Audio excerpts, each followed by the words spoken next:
할렐루야. 사랑하는 대강의 가족 여러분, 오늘 하루도 하나님의 말씀과 동행하는 삶이 되길 소망합니다. 오늘 함께 나눌 하나님의 말씀은 빌립보서 2장 1절 말씀입니다.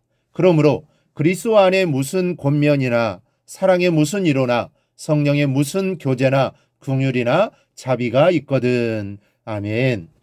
사람보다 자기 몸을 아끼는 생명체가 이 땅에는 없습니다. 사람이 깨끗하게 씻거나 또 할 수 있는 한 멋있게 또 예쁘게 자신을 치장하는 데 보내는 시간은 상당한데, 귀에는 귀걸이를 걸어주고 목에는 목걸이를 걸어주고 팔에는 팔찌를 채워주고 몸은 좋은 옷으로 감싸줍니다.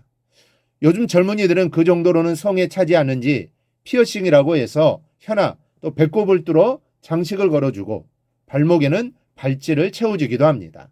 흔히들 그리스도는 교회의 머리가 되시고 교회는 그리스도의 몸이라고 말하는데, 예수님께서도 자신의 몸이 되는 교회를 끔찍하게 아끼십니다. 그리고 할 수 있는 대로 아름답게 치장해 주시라 하십니다. 한마디로 교회는 예수님의 보물상자입니다. 주님은 교회 안에 당신께서 주실 수 있는 온갖 보물로 가득히 채워주십니다. 그래서 교회는 복된 자리입니다.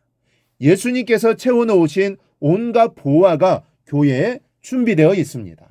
와서 믿음으로 걸치기만 하면 되는 것입니다. 믿음 있는 사람은 주님의 몸된 교회에서 이런 보화들을 마음껏 가져갈 수 있습니다. 이 본문은 예수님께서 교회 안에 담아놓으신 이런 아름다운 보화들을 말씀하고 있습니다. 먼저는 예수님으로부터 오는 격려가 있습니다. 본문의 시작은 이렇습니다. 그러므로 그리스도 안에 무슨 권면이나 너희가 그리스도로부터 오는 격려를 가지고 있거든 이란 뜻입니다. 학교마다 문제아가 있습니다. 이런 아이들을 바로잡는 일은 쉬운 일이 아닙니다. 마음 저변에 반항심이 깔려 있고 또 겪지 말았어야 할 일들까지 다양하게 겪어나서 웬만큼 타이르면 콧방귀도 끼지 않습니다. 그렇다고 무력으로 바로잡으라 하면 그때는 완전히 삐뚤어지고 맙니다. 이런 아이들을 바로잡는 길은 격려밖에 없습니다. 제 아무리 문제라도 잘하는 것이 한두 가지는 있지 않겠습니까? 그것을 찾아서 칭찬하고 인정해 주는 것입니다. 그리고 그 일처럼 다른 일들도 잘할 수 있다고 격려해 주는 것입니다.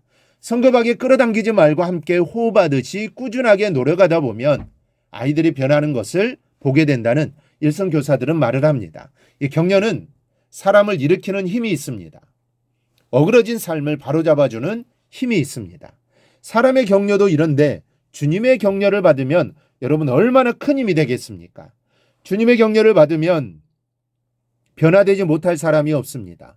이런 주님의 격려가 바로 우리 안에 있습니다. 그러니 무슨 일을 하든지 자신감을 가지고 하시기 바랍니다. 주님이 나와 함께 하시고 내 곁에서 나를 늘 격려해 주고 계십니다. 그러니까 힘들더라도 주님으로 인해 힘을 얻고 살아가기를 바랍니다. 둘째는 주님의 사랑으로부터 오는 위로가 있습니다.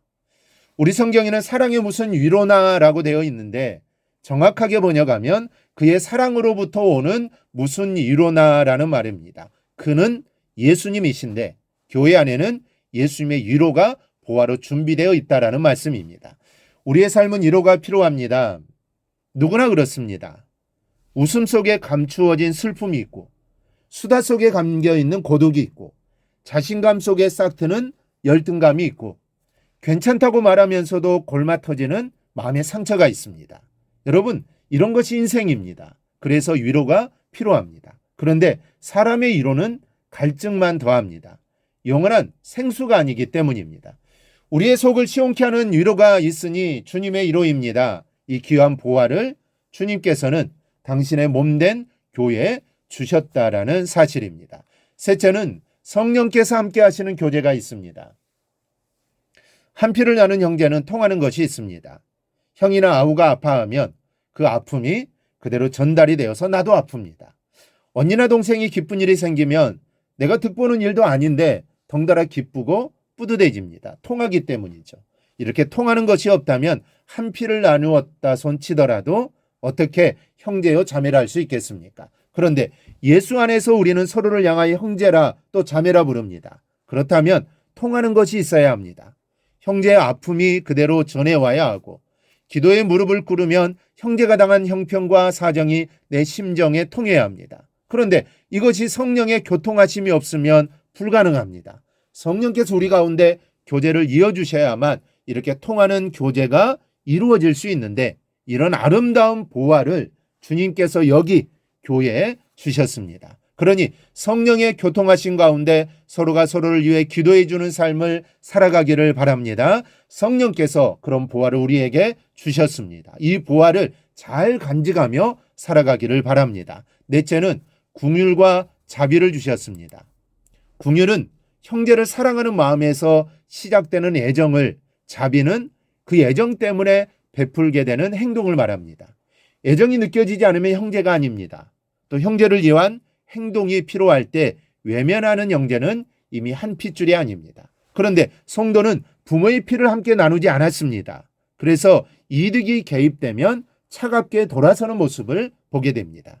인간적인 긍휼과 자비의 한계가 거기까지이기 때문입니다. 그래서 주님께서 주시는 긍휼과 자비가 필요한 것인데 이 소중한 애정과 실천이 교회 안에는 아름다운 보화로서 준비되어 있습니다.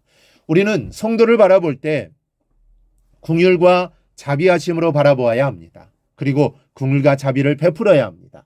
주님이 그런 마음을 우리와 교회에 주셨습니다. 여러분, 이 소중한 보화들이 있음에도 사용하지 못한다면 얼마나 어리석습니까? 나를 치장하자는 게 아닙니다. 형제에게 장식해 주어야 합니다. 아낌없이 이 보화들을 서로 주고받으며 살아야 합니다. 우리 모두 서로가 서로에게 이 소중한 보화들을 나누며 살아가 아름다운 교회를 가꾸어 가기를 주님의 이름으로 축원합니다. 오늘 묵상한 말씀을 굳게 잡고 삶으로 실천하며 살아내는 대강의 모든 성도들이 되기를 축복합니다.